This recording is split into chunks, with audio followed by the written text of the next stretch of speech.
What's up, guys? It's Graham here. So first of all, I usually don't make dedicated videos centered around the topic of politics, but I've noticed a lot of false information, fear-mongering and misconceptions floating around on the internet. And I'd like to set the record straight. As I'm sure you've already seen, Trump has been elected as the next president of the United States. And this means that most likely there could be some rather significant changes coming soon that you should be made aware of, especially when it comes to the market, your money, and the economy. Obviously, some people are going to be really happy about this, and other people are going to be really upset. But regardless of where you stand, please do me a favor and go into this video watching it with an open mind, because I'm just going to show you which candidates historically have the highest returns for the market based on the data, and then what this means for the next few years in terms of what you could do about it to make as much money as possible. Although before we start, as usual, if you appreciate videos like this, all I ask for in return is that you hit the like button and subscribe. It takes you a quick second. It's totally free, and as a thank you for doing that, I will do my best to reply to as many comments as I can. So thanks so much, and also big thank you to 8 Sleep for sponsoring today's video, but more on that later. Alright, so first of all I want to give full credit to the blog, The Market Sentiment, for helping me compile all of this information. I would not have been able to have done this without them. And because of that, I want to link them down below in the description. They have a fantastic newsletter that goes over some really interesting investment analysis, and in this case, their findings have to do with which political party has the highest stock market returns. Well, in terms of the presidency, here's what you came for. As far as who has the highest stock market returns, the data shows that in all seriousness, according to the data compiled by the Motley Fool, technically since 1957, Republican presidents have garnered an average 10.2% return versus Democrats' 9.3%. But if you thought we were done there, case closed. Oh no. In fact, this is just the very beginning. In terms of which party is better for the market, as it turns out, the presidency is only a small piece of the puzzle, and a much more important aspect to consider that has a much bigger impact on your money is Congress. See, here's the thing. From an investment standpoint, many companies are worried about change of policies that could affect their stock price. And in this case, any change from the status quo could result in more uncertainty and therefore lower prices. But for any new laws, regulations, or taxes that go into effect, it's got to pass through checks and balances. This is why the president can't just go and say I'm going to raise taxes 5% on everybody unless you hit the like button and subscribe right now, even though the president certainly does. A lot of authority for any significant changes to go into effect. It needs to go through its due process of review. Like first it gets brought up and negotiated in the House of Representatives. If it passes, it then goes to the Senate for further review and negotiations. And if it passes the Senate, it could go to the president who signs off and it's enacted, or it could be vetoed, which means it goes back to the Senate who has to pass it with a 2/3 vote to override the president. In this case, it becomes very apparent that the highest overall stock market returns, believe it or not, come from a divided Congress, where one party controls the House and the other controls the Senate.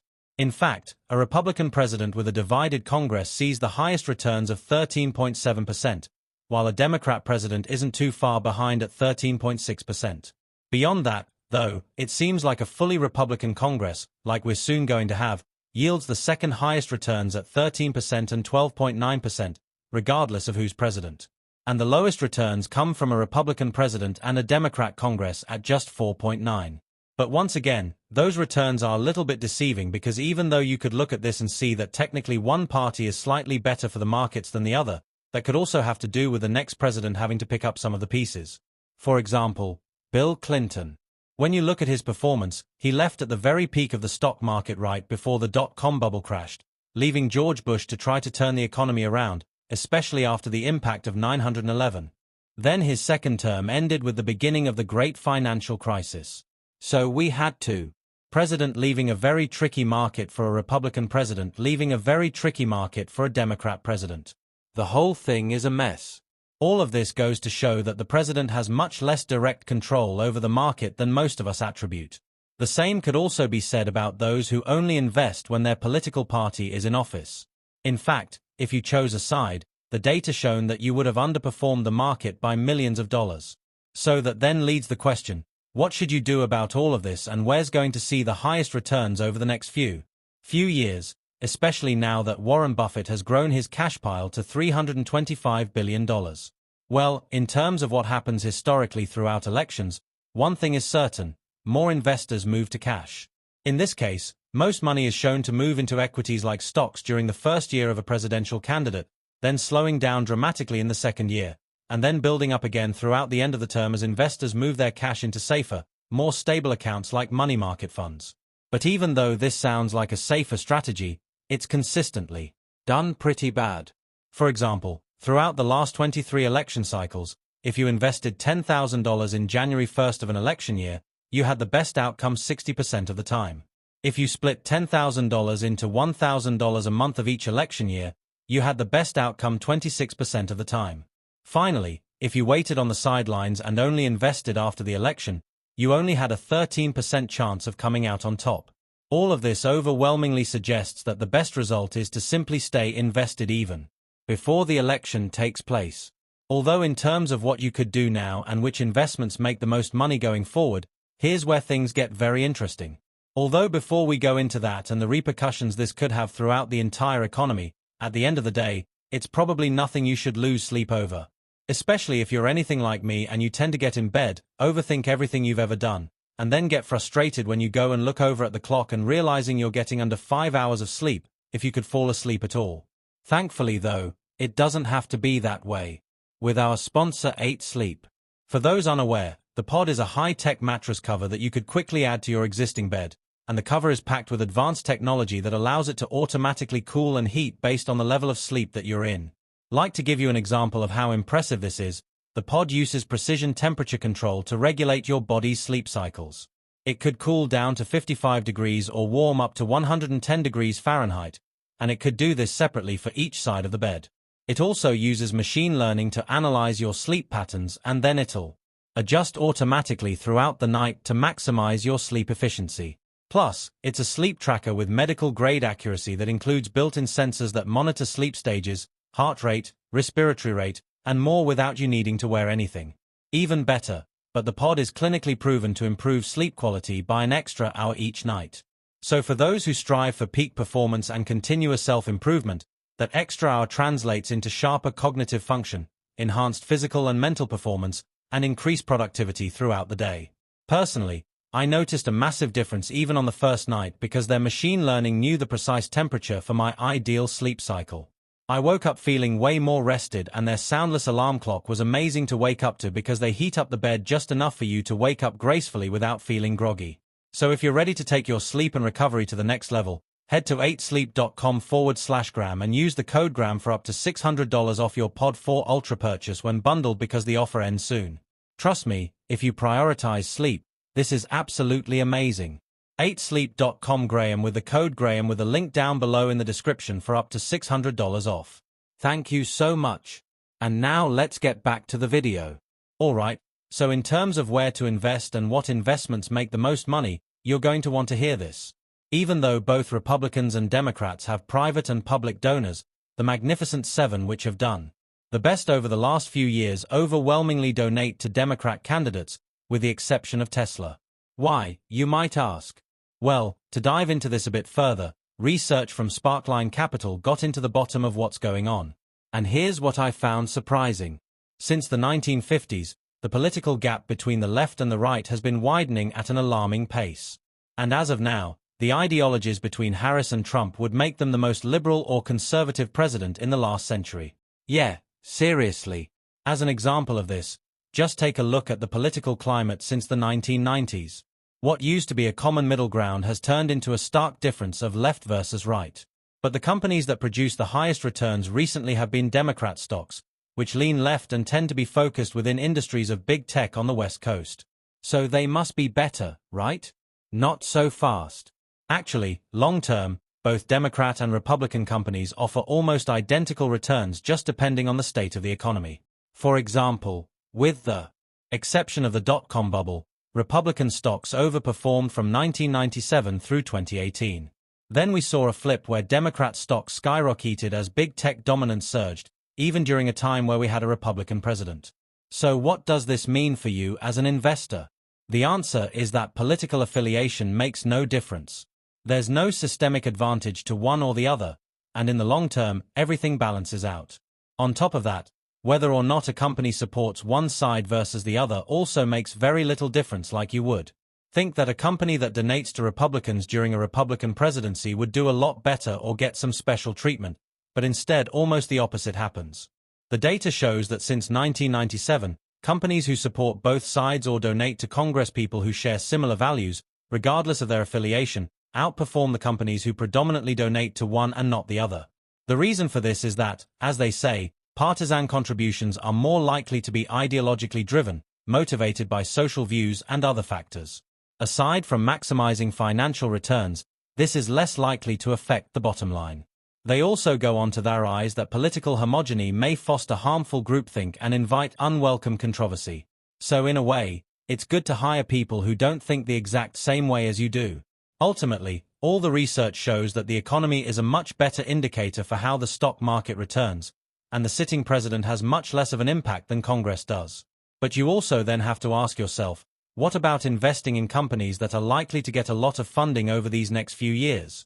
Alright, so just imagine this. In 2016, Trump won the presidency, and the consensus was that this must be really good for energy and oil stocks. So those have to outperform clean energy, right? Wrong. As it turns out, during the Trump presidency, clean energy outperformed traditional energy by 43% a year.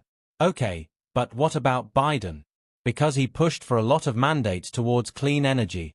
So that's got to be really bullish for clean energy, right? Again, you would be wrong. During his presidency, traditional energy outperformed clean energy by 53% a year. In terms of why this happens, here's what the investment manager of Fidelity had to say. It's exceedingly rare that a candidate will be able to deliver on exactly what they promised once they take office. If you're making investment decisions based on such proposals, that could be a risky way of managing one's money. On top of that, this chart illustrates the point perfectly. As you could see, there's near zero correlation between industry and overperformance, even though you could make the argument that Republicans are slightly better for traditional energies more time than not. It's not always the case, and in most circumstances, the overall health of the economy is going to play a much more important role. The same thing also applies to post-election losses or profits. Like over the last 100 years, it was found that both Republicans and Democrat victories led to near identical outcomes in the 30 days after an election. Although could the same also be said about tax policies or things that have a significant impact on you watching in order? To answer this question, here's a high-level overview of what's being proposed. Under the Trump presidency, capital gains and income tax rates would most likely stay the exact same. Estate and wealth tax cuts would be made permanent, which means if you're worth less than $28 million, it really makes no difference to you whatsoever. And if you're worth more than that, your heirs are going to get slightly more money, but you're going to be dead anyway. Now, if you run a business, here's where things get really interesting. Trump has recently proposed lowering the corporate income tax rate from 21% to 20% and lower that number even further to 15% for companies that manufacture their products in the United States. This in theory would save businesses more money. It's probably good for your investments, and the hope is that this money would go back into the business to hire more people. In terms of whether or not I think this will actually happen and that businesses won't just pocket the money for a rainy day, I have my doubts, but we'll see. Separately, as a way to help pay for all of these tax cuts, tariffs have been proposed of 10 to 20% and 60% tariffs on U.S. imports from China. Some people make the argument that businesses will have to raise their prices in order to compensate for this, but it's yet to be seen. Beyond that, new policies could reinstate itemized deductions by expanding the Tax Cuts and Jobs Act. Again, good for businesses, allow a $5,000 universal child tax credit, and exempt benefits like Social Security from taxation. So what are my thoughts and what could you do about all of this? Well, from a policy perspective, most of these proposals very much benefit business owners who are able to take larger tax deductions in a lower tax bracket depending on how it's structured. Does this impact the average person? I would say it does, but some people are going to see greater benefits than others. The honest answer is that it can benefit everybody if business owners use the extra money to reinvest back into their infrastructure, hire more employees, or buy more inventory. But there's also a chance that business owners just take the extra money, go and invest it somewhere without marginally higher returns, and there's not as big of an impact as some people think outside of stocks. Beyond that, though, for the average W employee earning a salary, you're probably not going to see that big of a change, and a lot of things are going to be the status quo as they have been for the last few years, really just depending on the state of the economy. Obviously, stocks and cryptocurrency has rallied on the news of a Trump presidency, and it's awesome to see such large gains. But I would be cautious of whether or not these types of returns are sustainable going forward. The way I see it from a policy level, some people are going to see much more money back at the end of the day. Some people won't. Some people might even have higher prices depending on the impact of tariffs and exactly what goes into effect. It's too early to tell, but this is only a small piece of a much bigger picture, like I mentioned earlier. That's why I'm a firm believer that it's a much more prudent situation to look at your own life right now, look at yourself in a mirror and ask, what can I do today to improve my overall financial situation? Is that working overtime? Is it learning a new skill? Is it ensuring career stability? Is it getting rid of excessive overhead? Is it cutting back expenses? Is it investing consistently? All of these are going to have much more significant direct impact on you immediately than the presidency and any upcoming tax policy. And look, I get it. There are so many nuanced arguments for or against everything going on. But at the end of the day, I'm a finance nerd. And when I just look at the numbers in relation to the stock market, it's really shown that all of this is very little difference as long as you just consistently invest in a diversified portfolio long term. However, I will also say that with all of that said, it is shown that historically a Republican presidency with the Republican Congress has produced some of the highest returns in history, and even though it's not a guarantee, things aren't looking optimistic based on the data. So with that said, again, I will link to the Market Sentiment newsletter down below in the description, who was kind enough to help me with all of this research, along with their sponsor 8 Sleep for anyone who wants to sleep great at night. Thank you so much for watching. As always, I really appreciate it. Make sure to like, subscribe, leave a comment down below so I could read it. Thank you so much, and until next time.